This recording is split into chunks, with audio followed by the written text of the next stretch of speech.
Every time Stancy Nesby looks in the rearview mirror, she can't help but wonder if she's about to be pulled over.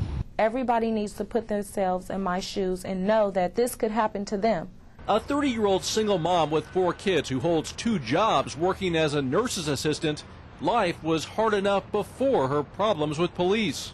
It's made it really hard for me to smile and be the normal person that I felt like I was at first. It started 4 years ago when Stancy was pulled over for speeding in the Bay Area. She admitted going too fast, but couldn't understand why she was being arrested. I ended up going to jail that day. They didn't believe anything I was saying. It turned out Stancy had a warrant for her arrest. The police databases showed she'd been busted for cocaine possession here in San Francisco's seedy Tenderloin district back in 1999, but that she never showed up for court appearances. Stancy had to spend 3 days in jail. The problem, she was innocent. Police later confirmed it when her fingerprints didn't match the real suspect who had used Stancy's name. I've had nightmares about this. She says police told her they'd fix the problem, but 2 months later, Stancy was arrested again, this time at her home in Berkeley. Once again, she says when the officers discovered the error, they told her they'd help her clear her name. But 3 months later, Stancy was arrested again in yet another jurisdiction. And it didn't end there. From 2002 to 2004, Stancy was arrested or detained 7 times by 5 police departments.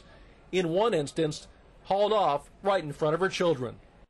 The kids were crying, and basically they ended up, throwing me on the ground and sticking their knees in my back. Every time, she says authorities promised to fix the problem, but didn't. Maybe it's because I'm not a rich person that they feel like I'm nobody. But I am somebody and I have feelings, and I don't think that they should ruin people's lives like this. Stancy filed this lawsuit against San Francisco, claiming false imprisonment and emotional distress after failing to remove her arrest warrant from state databases. Her attorney says the case is clear-cut. You think you've seen so many cases that you're jaded to what you're going to see, but this one still hits you at a very kind of visceral level. You just look at it, you say, this is not right. The city says it's not responsible for correcting faulty arrest warrants. It also notes that Stancy was never arrested in San Francisco, but concedes she was wronged. This is something that I don't think you would wish on your worst enemy. You pray it doesn't happen to you. No one has taken responsibility for Stancy's ordeal. The courts ruled against her twice.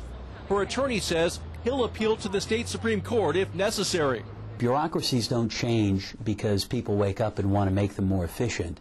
They generally change because they're forced to take responsibility for something that they're doing that they shouldn't be doing. I just can't believe that people that are supposed to be helping, people that are supposed to protect and serve, would actually hurt somebody who's innocent. Even though a judge dismissed her lawsuit, the court asked the DA to remove the warrant from the database, which finally cleared her name. Still, she can't help looking in the rearview mirror. Dan Simon, CNN, San Francisco.